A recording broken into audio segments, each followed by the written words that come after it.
नमस्कार दोस्तों, स्वागत है आपका अपने डेली अपडेट्स यूट्यूब चैनल पर। हम बात करेंगे तमाम भर्तियों के लेटेस्ट अपडेट को लेकर, जो कि आपकी पढ़ाई एवं परीक्षा से संबंधित होगी। इसलिए वीडियो को जल्दी से लाइक कर दें, शेयर कर दें, सब्सक्राइब कर दें, जिससे आप सभी को इसी प्रकार की सटीक जानकारियाँ मेरे वीडियो के माध्यम से लगातार प्राप्त होती रहेंगी। तो बात करते हैं आज की खबरों से। बात करते हैं आज की पहली खबर। जैसा कि आप सभी को पता है कि 25 तारीख को योगी आदित्यनाथ जी का शपथ ग्रहण था। उन्होंने शपथ ग्रहण ले लिया है और वो अब उत्तर प्रदेश के मुख्यमंत्री के रूप में फिर से एक बार काम करने लगे हैं। तो आदित्यनाथ के नेतृत्व में मंत्रिमंडल के 52 सदस्यों ने ली शपथ। प्रधानमंत्री नरेंद्र मोदी समेत सभी दिग्गज रहे मौजूद। टीम योगी में 60 जो फीसदी जो हैं वो नए चेहरे हैं, जिसमें से 18 कैबिनेट मंत्री बनाए गए हैं टीम योगी में, जबकि 14 राज्य प्रभार स्वतंत्र प्रभार मंत्री बनाए गए, जबकि 31 नए चेहरों को मौका दिया गया है कैबिनेट में। जैसा कि आप सभी को पता है कि केशव प्रसाद मौर्य चुनाव हार चुके हैं, लेकिन पिछड़ा चेहरा होने के कारण उनको एक बार फिर से उप मुख्यमंत्री बना दिया गया है, जबकि नए एक उप मुख्यमंत्री के रूप में ब्रजेश पाठक जी को चुना गया है। जबकि इसमें देख लेते हैं किसका प्रमोशन हुआ और किसका पत्ता कट गया। तो यहाँ पर दिनेश शर्मा जी जो उप मुख्यमंत्री थे उनको हटा दिया गया है, श्रीकांत शर्मा को भी हटा दिया गया, जबकि आशुतोष टंडन जी थे उनको भी हटा दिया गया और सिद्धार्थ नाथ जी को भी हटा दिया गया है। और जिसमें प्रमोशन किसका हुआ है तो ब्रजेश पाठक जी, जो कि आप सभी को पता है कि ये डिप्टी सीएम बना दिए गए हैं। संदीप सिंह, धर्मवीर एवं गुलाबी देवी को एक बार मौका दिया गया है अपने कैबिनेट में। तो इस प्रकार बहुत सारे लोगों का पत्ता साफ कर दिया गया है और बहुत सारे नए चेहरों को मौका दिया गया है। तो अब इनकी कैबिनेट तैयार हो चुकी है। अब दौर होगा नए घोषणाओं का और नए योजनाओं का। जैसा कि आप सभी को पता है कि आज कैबिनेट की मीटिंग होने वाली थी और आज ही योगी आदित्यनाथ जी ने प्रेस कॉन्फ्रेंस करके अपनी पहली प्रेस कॉन्फ्रेंस करके मुख्यमंत्री बनने के बाद उन्होंने एक घोषणा कर दी है कि जो कोरोना काल में जो गरीब लोगों को जो राशन दिया जा रहा था वो 3 महीने के लिए और बढ़ा दिया गया है। तो पहले कैबिनेट में ये फैसला ले लिया गया कि उन्होंने प्रेस कॉन्फ्रेंस करके बताया है कि 3 महीने के लिए और सभी लोगों को अनाज दिया जाएगा और इसका दायरा भी बढ़ाया जाएगा। तो बहुत ही अच्छी खबर है। बस अब थोड़ा सा रोजगार के ऊपर इनको ध्यान देना होगा। तो देखते हैं, जो भी खबर होगी आपको वीडियो के माध्यम से मैं लगातार बताता रहूँगा।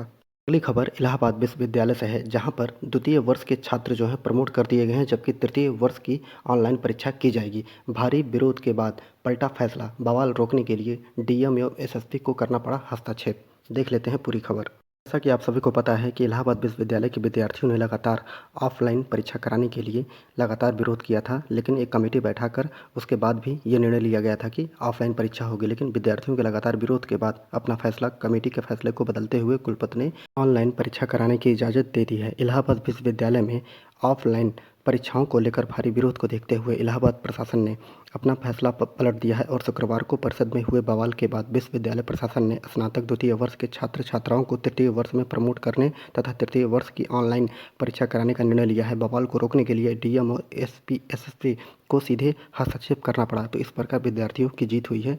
इस प्रकार अब उनकी जो परीक्षा होगी वो ऑफलाइन न होकर ऑनलाइन कराई जाएगी। अगली खबर, आईपीएस के लिए आवेदन कर सकेंगे दिव्यांग। सुप्रीम कोर्ट ने शुक्रवार को सिविल सेवा परीक्षा पास कर चुके शारीरिक रूप से दिव्यांग आवेदकों को भारतीय पुलिस सेवा अर्थात आईपीएस, भारतीय रेलवे सुरक्षा बल और दिल्ली, दमन दीव एवं दादर नगर हवेली एवं अंडमान निकोबार द्वीप पुलिस सेवा में आवेदन करने की अंतरिम रूप से इजाज़त दे दी गई। इस प्रकार कोर्ट के अंतिम फैसले पर निर्भर होंगे दावे। तो अब देखना ये होगा कि ये लोग आवेदन कर पाते हैं कि नहीं कर पाते हैं। जो भी खबर होगी वीडियो के माध्यम से लगातार बताया जाएगा। अगली खबर है आईपीएल से संबंधित। स्वदेश में आईपीएल का रोमांच का सफर आज से स्टार्ट होने वाला है। तो भारतीय क्रिकेट टीम को मोटे दाम और नई पहचान दिलाने वाला इंडियन प्रीमियर लीग जो है 10 टीमों के साथ आज स्वदेश में अपना रंग बिखेरने के लिए तैयार हो चुकी है। और पहला मैच किसके किसके बीच होगा तो यहाँ पर चैंपियन चेन्नई सुपर किंग और कोलकाता नाइट राइडर्स के बीच इनका पहला आगाज होगा। पहली बार 10 टीमें यहाँ पर खेलेंगी। 2 महीने से ज़्यादा समय तक चलेगा मुकाबला, जिसमें 74 मुकाबले खेले जाएंगे इस बार, जबकि पहले 60 मुकाबले होते थे। 10 टीमों के बीच होगी भिड़ंत, क्योंकि 2 टीमें इसमें पहली बार जोड़ी गई हैं। तो बहुत ही अच्छी खबर है विद्यार्थियों के लिए खास तौर से। अब आप लोग पढ़ाई से थोड़ा दूर होइए और कम से कम 2 महीने अच्छे से बैठ के टीवी के सामने आईपीएल को देखते रहिए। सबसे महत्वपूर्ण खबर ये है कि अगर आप लोग बैठकर 2.5 महीने तक लगातार बिना किताब खोले अगर आईपीएल देख लेते हैं तो ये बात मानिए कि इंडिया का कोई भी पेपर हो, चाहे वो आईएएस हो, चाहे वो पीसीएस हो, आईआईटी हो, मेडिकल हो, टीजीटी हो, पीजीटी हो, बीएड हो, कोई भी कंपटीशन आप आराम से क्वालिफाई कर सकते हैं। तो इसलिए सबसे पहले आप लोग आईपीएल देखिए अच्छे से। आईपीएल देखने के बाद तुरंत धड़ाधड़ आप लोग कंपटीशन देते रहिए और अपना रिजल्ट लेते रहिए। इसलिए जल्दी से जल्दी आईपीएल को आज से ही स्टार्ट कर दीजिए देखना। खबर लोक सेवा आयोग से है। जैसा कि कल की खबर में मैंने बताया था कि सुप्रीम कोर्ट ने ये बोला था कि जो विद्यार्थियों ने मेंस नहीं दिया है, जिनका पीटी क्वालीफाई हो गया था कोरोना के कारण, उन्होंने मेंस नहीं दिया, तो उन विद्यार्थियों को लोक सेवा आयोग एक अतिरिक्त मौका दे। लेकिन साफ लोक सेवा आयोग ने मना कर दिया है। अब केंद्र सरकार ने भी अतिरिक्त अवसर देने से मना कर दिया है। तो देख लेते हैं पूरी खबर। सिविल सेवा परीक्षा में अतिरिक्त मौका देना संभव नहीं, ये किसने कहा है? केंद्र सरकार ने कह दिया है कि केंद्र सरकार ने शुक्रवार को सुप्रीम कोर्ट में बताया कि संघ लोक सेवा आयोग की सिविल सेवा परीक्षा में अतिरिक्त मौका देना संभव नहीं है। इससे सभी चीज़ें गड़बड़ हो जाएंगी, क्योंकि लगातार विद्यार्थियों को 32 साल तक मौका दिया जाता है जनरल वालों को। इसलिए अब ये मौका किसी को नहीं दिया जाएगा, क्योंकि हमारा शेड्यूल होता है, शेड्यूल अगर ख़राब हो गया तो ये लगातार ख़राब होता जाएगा और देश में जो IPS IAS जितने भी अधिकारियों की कमी है वो पूरी नहीं की जा सकती है। इस प्रकार उन विद्यार्थियों के लिए बहुत बुरी खबर है जिनका ये लास्ट अटेम्प्ट था, और लास्ट अटेम्प्ट होने के कारण वो लोग बहुत परेशान थे कि उनको एक अतिरिक्त मौका मिल जाए जिसे वो मेंस दे सकें। तो अब ऐसा उनकी उम्मीदों पर पूरा पानी फेर दिया है। सुप्रीम कोर्ट ने बताया था, लेकिन केंद्र सरकार ने ऐसा मानने से इनकार कर दिया है। अगली खबर है कि संविदा एवं आउटसोर्स कर्मियों को मिलेगा PF का लाभ, अर्थात कर्मचारी भविष्य निधि संगठन अर्थात EPFO अब संविदा एवं आउटसोर्स कर्मचारियों को भी भविष्य निधि अर्थात PF योजना लाभ दिलवाएगा। एकीकृत पोर्टल के अंतर्गत मुख्य नियोक्ता आउटसोर्स सेवा प्रदाता को नियंत्रण में लाने की तैयारी की जा रही है और PF योजना का कवरेज 1.5 गुना करने पर सहमति बनी है। इससे अब संविदा एवं आउटसोर्स कर्मी योजना से वंचित नहीं रहेंगे। तो बहुत ही इंपॉर्टेंट खबर है, जिसमें EPFO का क्षेत्रीय सलाहकार समिति की समस्याओं पर मंथन किया जाएगा और कर्मचारियों का हक मारने वालों पर होगी सख्त कार्रवाई। तो अब संविदा एवं आउटसोर्स कर्मियों को भी मिलेगा PF का लाभ। बहुत ही इंपॉर्टेंट खबर थी। अगली खबर है DU दिल्ली विश्वविद्यालय में CUT की संरचना पर होगी चर्चा, अर्थात दिल्ली विश्वविद्यालय में शैक्षिक सत्र 2022-23 में स्नातक कोर्सेज में दाखिला कॉमन यूनिवर्सिटी एंट्रेंस टेस्ट से होना पक्का हो गया है। अर्थात बीते 22 मार्च को प्रवेश परीक्षा की संरचना के प्रस्ताव को अकादमिक काउंसिल से मंजूरी मिलने के बाद शुक्रवार को कार्यकारी परिषद की बैठक में चर्चा हुई और प्रवेश परीक्षा में 12वीं के अंकों को वेटेज नहीं होगी और अब केवल प्रवेश परीक्षा के अंकों के आधार पर ही दाखिला होगा। तो बहुत ही इंपॉर्टेंट क्वेश्चन है कि अब DU में एडमिशन लेने वाले विद्यार्थियों के लिए कि अब जो भी विद्यार्थी इंटर में अर्थात 12 में आप कोई भी परसेंटेज लेके आइए, 90 से 99 100% लेके आइए, उसके आधार पर आप लोगों का एडमिशन नहीं होने वाला है। अब वहाँ पर जाकर आप लोग एंट्रेंस दे दीजिए और एंट्रेंस नंबर के आधार पर ही आप लोगों का एडमिशन होगा, चाहे वो 40% का विद्यार्थी हो इंटर में पाया हो या 60% पाया हो या 90% पाया हो, सभी को एक प्लेटफॉर्म पर रख दिया गया है। ये बहुत दिनों से मांग चल रही थी कि एंट्रेंस के आधार पर ही यहाँ पर जो है एडमिशन लिए जाएँ, क्योंकि ऐसे विद्यार्थी यहाँ पर एडमिशन लेते थे जो नकल करके आ जाते थे और उनका नंबर जो होता था अच्छा परसेंटेज अच्छा होता था,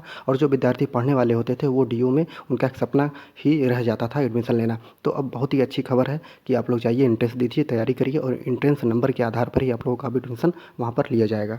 अगली खबर, उत्तर प्रदेश PCS 2021 की मुख्य परीक्षा में डिजिटल इंडिया कार्यक्रम टॉप पर रहा, अर्थात समान अध्ययन के तीसरे प्रश्न पत्र में यूपी से जुड़े प्रश्न पूछे गए हैं। उत्तर प्रदेश लोक सेवा आयोग की PCS 2021 की मुख्य परीक्षा में समान अध्ययन के तीसरे प्रश्न पत्र में वर्तमान सरकारी योजनाएं, आंतरिक सुरक्षा एवं अर्थव्यवस्था के साथ विज्ञान तकनीकी से जुड़े हुए प्रश्न छापे गए। जबकि प्रश्न पत्र भाग 1 में खंड अ, जिसमें प्रश्न पत्र भारत के डिजिटल इंडिया कार्यक्रम की व्याख्या कीजिए, ऐसा प्रश्न दिया गया था और भारतीय अर्थव्यवस्था पर लॉकडाउन के प्रभाव की चर्चा करिए, ऐसे भी प्रश्न दिए गए थे। जबकि यह प्रश्न भी पूछे गए कि उत्तर प्रदेश की बुनियादी ढांचा परियोजनाओं में विकास में कौन सी बाधाएं आ रही हैं, इन बाधाओं के निवारण हेतु राज्य सरकार द्वारा उठाए गए प्रयासों का वर्णन करिए। जबकि दूसरा क्वेश्चन था कि उत्तर प्रदेश का देश के खाद्यान्न फसलों के उत्पादन में कौन सा स्थान था, इस कथन का मूल्यांकन कीजिए। जबकि तीसरा प्रश्न था कि उत्तर प्रदेश राज्य सरकार के 21-22 के बजट में शुरू की गई नई योजनाओं के राज्य की सामाजिक आर्थिक व्यवस्था पर पड़ने वाले प्रभावों की समीक्षा करिए। तो इस प्रकार जो है करंट लगातार जो है महत्वपूर्ण टॉपिक बनता जा रहा है, चाहे वो PCS हो या IAS की मुख्य परीक्षा हो। तो यहाँ पर आप लोग देख लीजिए कि डिजिटल कार्यक्रम से संबंधित महत्वपूर्ण क्वेश्चन पूछे गए हैं। और सबसे अच्छी बात है कि जैसा कि उत्तर प्रदेश के विद्यार्थी लगातार लोक सेवा आयोग, उत्तर प्रदेश लोक सेवा आयोग पर ये इल्ज़ाम लगाते आ रहे थे कि ये लोग उत्तर प्रदेश से संबंधित कोई क्वेश्चन नहीं पूछते हैं, चाहे वो PT हो या मेंस हो। लेकिन अब यहाँ पर उत्तर प्रदेश लोक सेवा आयोग ने अपना पैटर्न बदलते हुए उत्तर प्रदेश से संबंधित महत्वपूर्ण क्वेश्चनों को भी डालना शुरू कर दिया है। इससे ये होगा कि उत्तर प्रदेश के विद्यार्थियों को इससे कहीं ना कहीं लाभ जरूर मिलेगा। अगली खबर, अगस्त में शुरू हो सकती है डिजिटल यूनिवर्सिटी, सीटों पर नहीं होगी कोई पाबंदी। शिक्षा के क्षेत्र में पहल, सभी विश्वविद्यालयों के ऑनलाइन कोर्स होंगे उपलब्ध। बजट में प्रस्तावित डिजिटल यूनिवर्सिटी को लेकर छात्रों को लंबा इंतजार नहीं करना होगा। ज़्यादा संभव है कि यूनिवर्सिटी इसी साल अगस्त में काम करने लगेगी। इसमें डिग्री, डिप्लोमा, सर्टिफिकेट सहित सभी कोर्स पढ़ाई जाएगी और सीटों पर किसी भी प्रकार की कोई पाबंदी नहीं होगी। सीटों की संख्या पर नहीं रहेगी कोई पाबंदी, जबकि नियमित रूप से ऑनलाइन कक्षाएं भी लगेंगी। सबसे अच्छी खबर है कि 6.5 लाख गाँव में से 2.5 लाख गाँव जो हैं वो ब्रॉडबैंड से जुड़ चुके हैं। केंद्र सरकार ने उनको जोड़ दिया है। तो अब अच्छी खबर है कि विद्यार्थी गाँव में रहकर भी किसी भी यूनिवर्सिटी का कोर्स उठा सकता है, पढ़ सकता है और ऑनलाइन लगातार उसकी क्लासेज भी लगातार चलती रहेंगी। अगली खबर उत्तर प्रदेश टीजीटी पीजीटी 2021-22 से संबंधित है। समायोजन की मांग को लेकर तीसरे दिन भी प्रदर्शन जारी रहा। टीजीटी पीजीटी 2021 के समायोजन की मांग को लेकर चयनित शिक्षकों का आंदोलन जो है वो तीसरे दिन भी चयन बोर्ड पर जारी रहा। चयनित शिक्षकों ने अध्यक्ष बीरेश कुमार को इसके लिए जिम्मेदार बताते हुए कहा है कि जब तक उनका समायोजन नहीं हो जाता है तब तक उनका आंदोलन जारी रहेगा। और युवा मंच के अध्यक्ष अनिल सिंह ने कहा है कि चयनित शिक्षकों का समायोजन जानबूझकर नहीं किया जा रहा है। उन्होंने मुख्यमंत्री से तत्काल हस्तक्षेप कर चयनित शिक्षकों के समायोजन के लिए चयन बोर्ड के अध्यक्ष को आदेश करने की अपील की है। तो इस प्रकार लगातार चाहे वो दिन हो या रात हो, सभी विद्यार्थी चयन बोर्ड पर डटे पड़े हैं और उनका किसी भी तरह चयन जो है समायोजन हो जाना चाहिए, क्योंकि इन्होंने कंपटीशन निकाला हुआ है। कंपटीशन के बाद इनको कॉलेज नहीं मिला हुआ है, तो जल्दी से जल्दी इनका कॉलेज दिया जाए, इनका समायोजन किया जाए, जिससे कि जो वेटिंग वाले विद्यार्थी हैं उनका भी नंबर आ सके। और जब ये सब प्रक्रिया पूरी हो जाएगी तो आप लोगों की जो नया विज्ञापन है 2022 का, वो विज्ञापन ही जल्दी से जल्दी आएगा। लेकिन पहले समायोजन का काम, फिर वेटिंग का काम, फिर नए विज्ञापन का काम ही हो पाएगा। तो आप लोग एकजुट रहिए, वहाँ पर धरना प्रदर्शन करते रहिए। अगली खबर, संस्कृत बोर्ड वार्षिक परीक्षाएं आज से शुरू हैं। तो उत्तर प्रदेश माध्यमिक संस्कृत शिक्षा परिषद की वार्षिक परीक्षाएं शनिवार से शुरू हो रही हैं। परीक्षा के लिए जिले में 12 केंद्र बनाए गए हैं और इन केंद्रों पर 2,983 विद्यार्थी परीक्षा देंगे। तो संस्कृत बोर्ड के जो विद्यार्थी हैं वो तैयारी कर लें, आप लोगों की परीक्षा शुरू होने वाली है। अगली खबर, उत्तर प्रदेश में जैसा कि आप सभी को पता है कि हाई स्कूल, इंटर की परीक्षाएं चल रही हैं, बोर्ड की परीक्षाएं हो रही हैं। तो दूसरे दिन भी नहीं मिला कोई नकलची। उत्तर प्रदेश जो है यूपी बोर्ड परीक्षा, अब तक 12,746 विद्यार्थियों ने छोड़ दिया है परीक्षा। उत्तर प्रदेश बोर्ड जो है परीक्षा में परीक्षा केंद्रों की सख्ती का असर दिखने लगा है। दूसरे दिन भी जिले में कोई नकलची नहीं पकड़ा गया है। जिले में अब तक 12,746 विद्यार्थियों ने परीक्षा छोड़ दिया है, जिसमें हाई स्कूल के 6,553 विद्यार्थी शामिल है, जबकि इंटरमीडिएट के कुल आंकड़ा 6,193 विद्यार्थी शामिल हैं। तो बहुत ही अच्छी खबर है कि कोई नकलची नहीं मिल रहा है, लेकिन हाथ पैर तो मारा ही जा रहा होगा। इसमें सबसे अच्छी खबर है कि अगर कोई भी नकलची पकड़ा जाता है या नकल करवाते या नकल करते तो उनकी संपत्ति को जब्त किया जाएगा। ऐसा कानून बनाकर सरकार ने बहुत ही अच्छा काम किया है, जिसका असर जमीनी स्तर पर भी दिखाई देने लगा है। अगली खबर, 68,500 शिक्षक भर्ती परीक्षा का परिणाम मामले में सचिव परीक्षा नियामक प्राधिकारी को हाईकोर्ट ने तलब किया है। क्या है मामला, आप लोग जान लीजिए। इलाहाबाद हाईकोर्ट ने 68,500 सहायक अध्यापक भर्ती परीक्षा में आए एक प्रश्न का अंक अभ्यर्थियों को नहीं देने पर सचिव परीक्षा नियामक प्राधिकारी अनिल भूषण चतुर्वेदी को तलब कर लिया गया है। कोर्ट ने उनसे जानना चाहा है कि न्यायालय के आदेश का पालन क्यों नहीं किया गया है। तो आप लोगों को ये बता दिया जाए कि 1 नंबर इनको देना था, जो कि 68,500 विद्यार्थी कोर्ट पहुँच गए थे। उनका क्वेश्चन सही होने के बावजूद आयोग जो है गलत मान रहा था, जिसके कारण कोर्ट ने बोला था कि 1 नंबर इनका बढ़ा दिया जाए। जैसे ही 1 नंबर बढ़ता, ये लोग सिलेक्शन पा जाते और स्कूलों में पढ़ाने लगते। तो उसी के खिलाफ जो है हाईकोर्ट ने फिर से इनसे पूछा है कि हमने बोला था नंबर बढ़ाने के लिए, तो नंबर क्यों नहीं बढ़ाया गया है। उसी के खिलाफ इनको चतुर्वेदी जी को तलब किया गया न्यायालय में। तो अब उनको जवाब देना है कि क्यों नहीं अब तक नंबर बढ़ाया गया है। विद्यार्थी परेशान हैं। तो अगर आप लोगों को वीडियो अच्छा लगा हो तो वीडियो को लाइक, शेयर, सब्सक्राइब जरूर करिए। पूरा वीडियो देखने के लिए बहुत बहुत धन्यवाद।